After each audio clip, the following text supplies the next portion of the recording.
안녕하세요. 더 딥다이브입니다. 오늘 저희는 데브옵스 신입 면접 답변 가이드에서 뽑아온 쿠버네티스 관련 질문들, 이걸 좀 깊게 파헤쳐 보려고 합니다. 특히 신입 데브옵스 엔지니어 면접에서 나올 법한 그런 질문들이에요. 네, 안녕하세요. 단순히 정답을 맞히는 걸 넘어서요. 그 질문 속에 담긴 어떤 핵심 원리나 문제 해결 과정, 이런 걸 좀 이해해 보는 게 오늘 저희 목표입니다. 쿠버네티스 공부하시는 분들, 또 관련 직무 준비하시는 분들께는 진짜 도움이 많이 될 것 같아요. 자, 그럼 한번 시작해 볼까요? 네, 좋습니다. 오늘 다룰 내용들은 아무래도 쿠버네티스 오케스트레이션이나 트러블 슈팅 이런 것들의 좀 기본적인 부분들인데요. 실제 운영 환경에서 만날 수 있는 문제들에 대한 기초를 다진다. 이렇게 생각하시면 좋을 것 같습니다. 네, 좋습니다. 자, 그럼 첫 번째 시나리오. 이거 생각만 해도 좀 아찔한데요.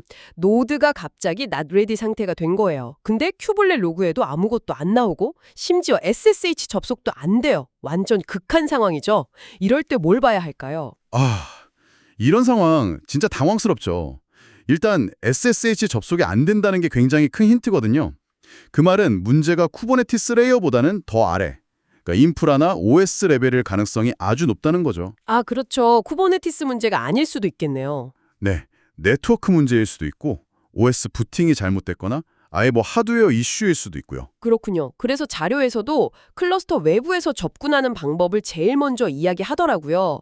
예를 들면 AWS EC2 콘솔 아니면 GCP나 애저 같은 클라우드 프로바이더 콘솔에 직접 들어가서 그 인스턴스 자체의 상태를 확인하는 거, 이게 첫걸음이라는 거죠. 맞습니다.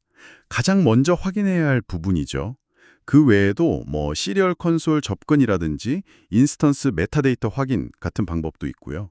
클라우드 환경이라면 클라우드워치 같은 모니터링 도구에 혹시 남은 기록이 없는지 보는 것도 방법이고요. 네, 만약에 마스터 노드는 살아있다면 큐브 컨트롤 디스크라이브 노드 명령어로 이벤트 로그를 확인해 볼 수도 있겠고요. 그렇죠. 근데 SSH가 안 되는 상황이면 사실상 인프라 쪽을 먼저 봐야 하는 게 맞습니다. 이게 여러 계층을 체계적으로 확인하는 트러블 슈팅의 기본 원칙이죠. 위에서부터, 그러니까 애플리케이션에서 쿠버네티스, OS, 인프라 순서로 내려가면서 원인을 찾아보는 겁니다. 아하. 그래서 클라우드 환경에서는 이 클라우드 제공사의 도구가 필수적인 거고요.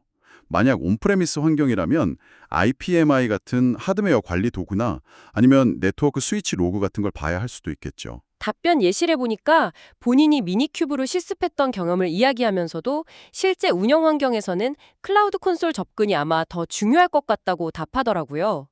그러면서 프로메테우스나 그래파나 같은 모니터링 스택을 좀 더 깊게 배우고 싶다는 이런 학습 의지를 보여주는 점도 인상 깊었어요. 네, 맞아요. 모르는 건 모른다고 솔직하게 말하되 어떻게 해결할지 접근법을 제시하고 배우려는 자세를 보여주는 게 중요하죠. 좋습니다. 자, 다음 문제로 넘어가 볼게요. 이것도 진짜 많이 겪는 문제 같은데요. 헬무로 애플리케이션을 배포했는데 설정을 담아놓은 컨피그 맵을 수정했어요. 근데 파드에는 변경 내용이 반영이 안 되는 거죠. 자료에서는 이럴 때 가장 흔하면서도 놓치기 쉬운 그 악랄한 원인 두 가지를 꼽으라고 하네요. 이거 정말 많이 물어보는 질문이고 실무에서도 자주 겪는 문제입니다. 가장 큰 첫 번째 원인은요. 콘피그맵만 바꾼다고 해서 디플로이먼트의 롤링 업데이트가 자동으로 트리거되지 않기 때문이에요. 왜죠? 쿠버네티스 입장에서 보면 콘피그맵 내용이 바뀐 건 알겠는데 디플로이먼트 명세서, 스펙, 특히 파드 템플릿 부분은 그대로거든요. 그러니까 바뀐 거 없네? 하고 그냥 넘어가는 거죠. 파드를 새로 띄울 이유가 없다고 판단하는 거예요. 그렇군요. 컨피그 맵은 파드 스펙의 일부가 아니니까요. 네. 그래서 해결책은 두 가지 정도인데요. 가장 간단한 건 그냥 큐브커틀 롤라우 리서트 디플로이먼트 명령으로 강제로 파드들을 재시작시키는 거고요. 좀 무식한 방법 같기도 하고. 그렇죠. 좀 더 세련된 방법은 헬무 차트 템플릿을 수정하는 건데요. 디플로이먼트 정의 부분에 애노테이션을 추가하는 거예요. 예를 들어 annotation.checksumconfig, .include mychart.configmap, .shay256sum 이런 식으로요. 콘피그맵 내용의 해시, 책섬 값을 애노테이션에 넣는 거죠.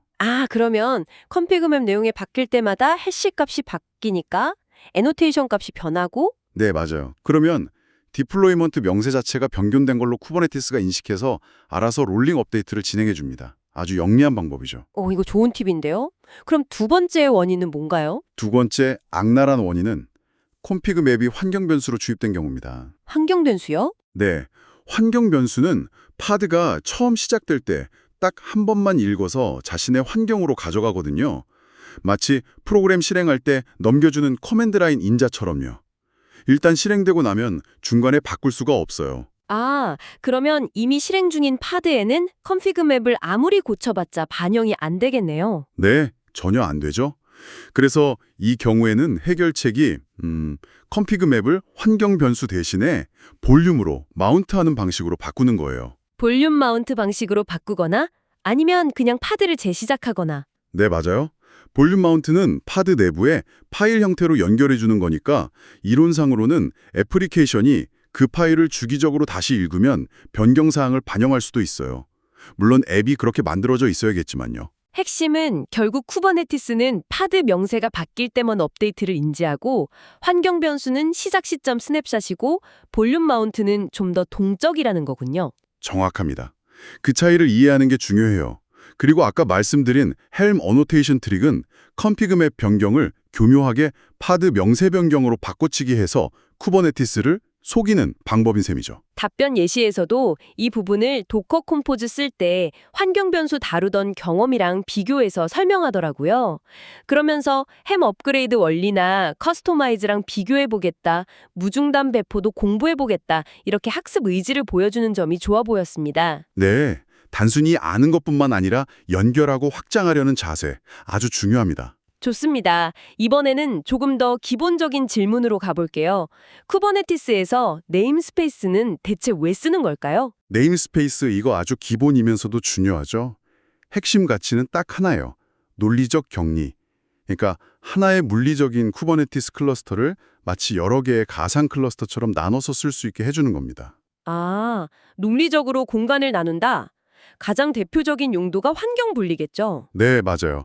대부, 스테이징, 프로드 이런 식으로 네임스페이스를 만들어서 개발, 스테이징, 운용 환경을 나누는 거죠. 이렇게 하면 실수로 운영 환경 리소스를 건드리는 그런 끔찍한 사고를 예방할 수 있습니다. 쿠브 컨트롤 크리에이트 네임스페이스 데브 이런 식으로 간단히 만들 수 있고요. 그리고 여러 팀이나 여러 프로젝트가 하나의 클러스터를 같이 쓸 때도 필수적이겠네요. 그렇죠. 그걸 멀티 테넌시라고 부르는데 예를 들어 팀 A, 팀 B 이렇게 네임스페이스를 분리하면 팀별로 리소스를 독립적으로 관리하고 서로 간섭하는 걸 막을 수 있죠. 리소스 이름 충돌 같은 것도 막을 수 있겠네요. 같은 이름의 서비스를 쓰더라도 네임스페이스가 다르면 괜찮으니까요. 네, 정확합니다. 리소스 이름 충돌 방지도 중요한 이유 중 하나고요. 또 있어요. 네임스페이스 단위로 리소스 사용량을 제한할 수도 있습니다. 아, 리소스 코타 말씀이시죠? 네, 맞아요. 리소스 코타라는 오브젝트를 만들어서 특정 네임스페이스가 사용할 수 있는 총 CPU나 메모리 양 같은 걸 정해둘 수 있어요. 그래서 특정 팀이나 애플리케이션이 막 클러스터 자원을 전부 다 써버리는 걸 방지할 수 있죠. 보안 측면에서도 중요할 것 같은데요. 물론입니다. 네트워크 정책을 적용하는 기본 단위가 바로 네임스페이스거든요. 예를 들면 프라드 네임스페이스에 있는 파드는 대부 네임스페이스 파드랑은 절대 통신 못해 라던가 프론트엔드 네임스페이스는 백엔드 네임스페이스의 80번 포트로만 접근 가능해 같은 세밀한 보안 규칙을 설정할 수 있습니다. 와, 정말 다양한 용도가 있네요. 정리하면 네임스페이스는 클러스터의 질서와 제어를 부여하는 기본 도구군요. 리소스 격리, 이름 충돌 방지, 고난 관리 RBAC, 자원 제한, 네트워크 보안까지. 네, 그렇습니다. 그래서 답변 예시 마지막에 나온 FQDN, 그러니까 서비스 이름, 네임스페이스 이름, svc.cluster.local 이런 식으로 완전한 주소를 써야 하는 경우도 생기는 것도 결국 이 격리 때문이죠. 다른 네임스페이스에 있는 서비스를 명확하게 찾아가야 하니까요. 답변 예시 보니까 개인 프로젝트 할 때도 그냥 디폴트에 다 넣지 않고 모니터링, 웹앱스, 데이터베이스 이런 식으로 나눠서 관리해 본 경험을 이야기하더라고요. 실무에서는 디폴트 네임스페이스는 잘 안 쓴다는 팁까지. 네, 그런 경험 기반의 이야기가 좋은 평가를 받을 수 있죠. 개념 이해를 넘어서 실제로 왜 필요한지 체감했다는 거니까요. 자, 그럼 이제 조금 더 고급 주제로 넘어가서 마이크로 서비스 아키텍처에서 자주 등장하는 서비스 메시에 대해 이야기해보죠. 이스티오나 링크드드 같은 것들이요. 이게 뭔가요? 서비스 메쉬. 이게 좀 복잡하게 느껴질 수 있는데요. 핵심 아이디어는 이겁니다. 마이크로 서비스끼리 통신할 때 필요한 여러 가지 귀찮고 복잡한 기능들 있잖아요. 예를 들면 서비스 찾기, 서비스 디스커버리, 안전하게 통신하기, TLS 암호화, 부하 분산, 로드 밸런싱, 장애 났을 때 처리하기, 타임아웃, 리트라이, 서킷 브레이킹, 통신 상태 모니터링하기 같은 것들이에요. 네. 그런 공통 기능들을 개발자가 모든 서비스 코드에 일일이 넣는 대신에 그렇죠.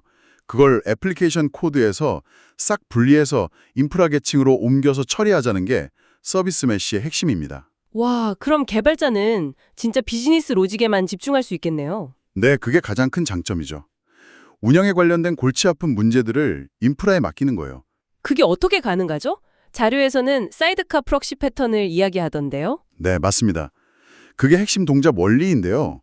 우리가 배포하는 각 애플리케이션 파드 옆에다가 엠보이나 링커드 E2 콕시 같은 아주 가벼운 프록시 컨테이너를 사이드카처럼 자동으로 딱 붙여주는 거예요. 그리고 파드 안에 모든 네트워크 트래픽, 들어오고 나가는 거 전부 무조건 이 사이드카 프록시를 거치도록 설정을 바꿔버립니다. 아하, 모든 통신이 그 프록시를 지나가니까 그 프록시들이 서로 통신하면서 뭔가 마법을 부릴 수 있겠군요. 네, 바로 그거죠. 이 사이드카 프록시들이 모여서 메쉬, 그물망을 이루고 중앙의 컨트롤 플레인, 이스티오의 이스티오드의 지시를 받아서 다양한 기능들을 수행합니다. 그럼 구체적으로 어떤 기능들을 제공하나요? 자료에서는 크게 세 가지를 꼽던데요. 네, 크게 보면 트래픽 관리, 보안, 관찰 가능성, observability 이렇게 세 가지 영역으로 나눌 수 있어요. 트래픽 관리 측면에서는 고급 로드 밸런싱, 가중치 기반 라우팅, 서킷 브레이킹, 블루그린 배포나 카나리 배포 같은 점진적 배포 전략을 아주 쉽게 구현할 수 있게 해주고요. 보안은요? 보안 쪽에서는 서비스 간의 모든 통신을 상호 TLS, MTLS로 자동으로 암호화해줘요. 개발자는 신경 쓸 필요 없이 그냥 통신하면 알아서 암호화되는 거죠. 그리고 서비스별로 누구랑 통신할 수 있다 없다 같은 인증 인가 정책도 세밀하게 관리할 수 있고요. 오, 관찰 가능성은요? 이건 정말 강력한데요. 모든 트래픽이 프록시를 거치니까 모든 서비스 간 요청 응답에 대한 지표, 매트릭, 예를 들면 요청 수, 응답 시간, 에러율 같은 걸 자동으로 수집해줘요.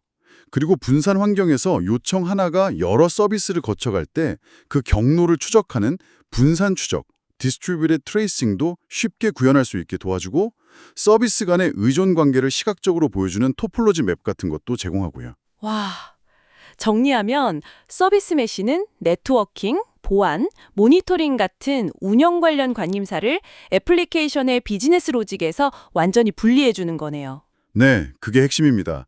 개발자는 정말 비즈니스 가치 창출에만 집중할 수 있게 되는 거죠.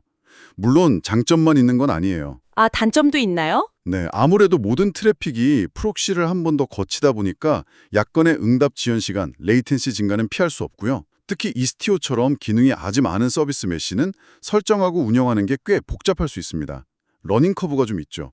링커드는 상대적으로 가볍고 단순함에 초점을 맞춘 편이고요. 답변 예시를 보니까 예전에 도커 컴포즈 쓸 때는 각 서비스마다 HTTP 클라이언트 설정하고 제시도 로직 넣고 했던 경험을 이야기하면서 서비스 메시가 왜 필요한지 잘 설명하더라고요.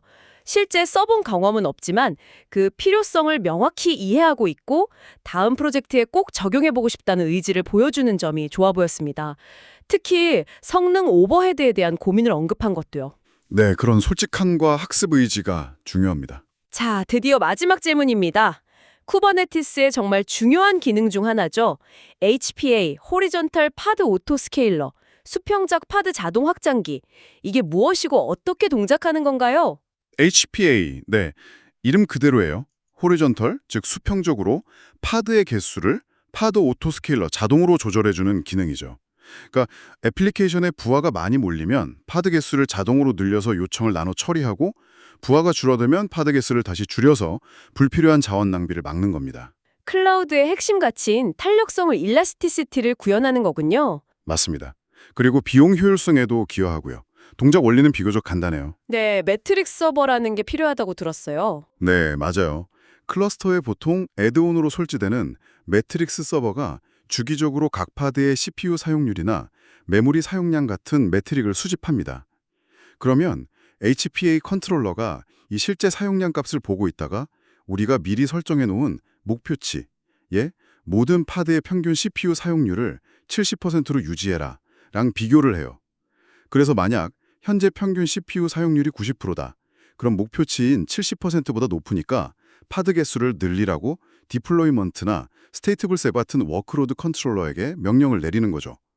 반대로 사용률이 너무 낮으면 파드 개수를 줄이고요. 오, 그렇군요. 설정도 간단하게 큐브CTL, 오토스케일 디플로이먼트, 웹앱, CPU 퍼센트는 70, 미는 2, 맥스는 10, 뭐 이런 식으로 할 수 있고요. 최소 2개, 최대 10개까지 파드를 유지하면서 평균 CPU 70%를 맞춰라? 이런 뜻이죠. 네, 그런 식으로 CLI로도 가능하고 야물 파일로도 정의할 수 있습니다. 아주 편리한 기능인데 이것도 몇 가지 주의할 점이 있어요. 주의할 점이요? 네, 가장 중요한 거 HPA가 CPU나 메모리 사용률 기반으로 동작하게 하려면 파드 정의, 포드 스펙 안에 반드시 해당 자원에 대한 리퀘스트 값이 명시되어 있어야 합니다. 아, 리퀘스트 설정이 필수군요. 왜죠? HPA는 파드가 요청한 리퀘스트 자원 대비 실제 얼마나 사용하고 있는지를 기준으로 판단하기 때문이에요. 리퀘스트 값이 없으면 HPA가 기준적으로 알 수 없어서 아예 동작을 안 합니다. 아하, 중요한 점이네요. 또 다른 고려사항은요? 스케일링 반응 속도인데요. 부하가 조금 변할 때마다 파드 개수가 막 늘었다 줄었다 하면 좀 불안정하겠죠. 그래서 너무 잦은 스케일링을 막기 위한 쿨다운 시간이라는 게 있어요. 예를 들어 스케일 아웃을 한 후에는 몇 분 동안은 더 이상 스케일 아웃을 안 한다거나 스케일 인을 한 후에는 몇 분 동안 더 줄이지 않는다거나 하는 식으로요. 아, 그래서 부하가 갑자기 확 늘어도 HTA가 바로 반응하지 않고 약간의 지연이 있을 수 있겠군요. 네, 그런 지연 시간이 있을 수 있습니다. 그리고 또 하나는 새로 파드가 늘어났다고 해서 그 파드가 바로 요청을 처리할 수 있는 건 아니잖아요. 애플리케이션이 뜨고 초기화되는 시간이 필요하니까요. 이걸 콜드 스타트 문제라고 하는데 이것도 감안해야 합니다. 그렇군요. 마지막으로 HPA는 파드의 개수를 늘리는 수평적 스케일링인데 파드 자체의 크기, 즉 CPU나 메모리 할당량을 조절하는 VPA랑은 다른 거죠. 네, 맞습니다. HPA와 VPA는 목적이 다른 스케일링 방식이에요. HPA는 부하 분산을 위해 복제 분수를 늘리는 거고 VPA는 각 파드 인스턴스 자체에 더 많은 자원을 할당해 주는 거죠. 보통은 HPA를 주로 사용하고 VPA는 상태 저장, 스테이트풀 애플리케이션이나 자원 요구량을 예측하기 어려울 때 보조적으로 쓰이는 경우가 많습니다. 이 둘의 차이를 명확히 아는 게 중요해요. 답변 예시에서는 로컬에서 아파치 벤치, AB 같은 툴로 부하를 직접 줘보면서 쿠버네티스 cat HPA-W 명령어로 HPA가 어떻게 동작하는지 실시간으로 관찰했던 경험을 이야기하더라고요. 이런 직접 해보는 경험이 정말 이해를 돕는 것 같아요. 그렇죠. 확실히 눈으로 봐야 이해가 잘 되죠. 그리고 여기서 더 나아가서 기본 CPU 메모리 매트릭 말고 커스텀 매트릭, 초당 요청수, q 길이 기반으로 HPA를 설정하는 방법이나 KDA라고 이벤트 기반 스케일링 프레임워크, 또 노드 자체를 늘리고 줄이는 클러스터 오토스케일러와의 관계 같은 것들을 더 공부해보고 싶다고 학습 목표를 제시하는 점도 아주 좋아 보였습니다. 네, HPA 하나만 아는 것보다 주변 기술과의 연관성을 이해하는 게 중요하죠. 예를 들어 HPA 때문에 파드가 막 줄어들 때 서비스가 끊기면 안 되니까 포드 디스럽션 버젯 PDB 설정이 필요하다는 질문까지 이어지는 걸 보면 실무적인 고민을 하고 있다는 인상을 줄 수 있죠. 네, 맞습니다. 자, 오늘 저희가 이렇게 신입 데브옵스 면접 질문 예시들을 가지고 쿠버네티스의 여러 핵심 개념들을 쭉 훑어봤습니다. 넌레디 노드 진단하는 법부터 시작해서 콘피그 맵 변경 적용 문제, 네임스페이스를 왜 쓰는지, 서비스 메시의 역할, 그리고 HPA를 통한 자동 확장까지 꽤 많은 내용을 다뤘네요. 답변 예시들을 보면서 공통적으로 느낀 건 단순히 기술 지식을 나열하는 게 아니라 왜, why 그런 기술이 필요하고 어떻게 동작하는지 그 원리를 이해하고 있다는 걸 보여주는 게 중요하다는 점이었어요. 네, 그리고 모르는 부분에 대해서는 솔직하게 인정하되 그걸 배우려는 호기심과 명확한 학습 계획을 함께 보여주는 태도가 굉장히 중요해 보였습니다. 그렇죠. 오늘 저희가 나눈 이야기들이 쿠버네티스라는 거대한 세계를 탐험하고 계신 여러분께 어떤 의미가 있을까요? 여러분이 지금 면접을 준비하고 계시든 아니면 이미 현업에서 쿠버네티스 클러스터를 운영하고 계시든 혹은 그냥 이 기술에 대한 호기심으로 듣고 계시든 오늘 이야기 나눈 이런 기본적인 원리들과 문제 해결 접근 방식은 정말 단단한 기반이 될 거라고 생각합니다. 자료에서 계속 강조했듯이 이론만 아는 것보다는 직접 손으로 만져보고 경험을 통해 배우고 또 끊임없이 질문하는 자세, 이게 빠르게 변화하는 이 데브옵스 분야에서는 정말 필수적이거든요. 오늘 이야기가 여러분의 그 여정에 작은 등대 같은 역할을 했으면 좋겠습니다. 네. 마지막으로 여러분께 생각해 볼 질문 하나를 던지면서 오늘 이야기를 마무리할까 합니다. 오늘 저희가 직접적으로 깊게 다루지는 않았지만 자료 곳곳에서는 관찰 가능성, observability, 그러니까 프로메테우스나 그라파나 같은 도구들의 중요성이라든지 아니면 무중단 배포 같은 고급 배포 전략의 필요성을 계속해서 암시하고 있었어요. 쿠버네티스는 정말 알면 알수록 더 깊고 넓은 세계가 펼쳐지는 것 같습니다. 자, 여러분의 현재 상황이나 앞으로의 학습 목표를 한번 생각해 보세요. 오늘 저희가 이야기 나눈 이런 기본기 다음 단계로 여러분이 이건 꼭 마스터해야겠다라고 생각하는 쿠버네티스의 고급 기능이나 개념은 무엇인가요? 그리고 왜 그것이 중요하다고 생각하시나요? 이 질문에 대한 답을 스스로 한번 찾아보시는 것이 앞으로 여러분의 학습 방향을 설정하는 데 아주 좋은 길잡이가 되어줄 거라고 생각합니다.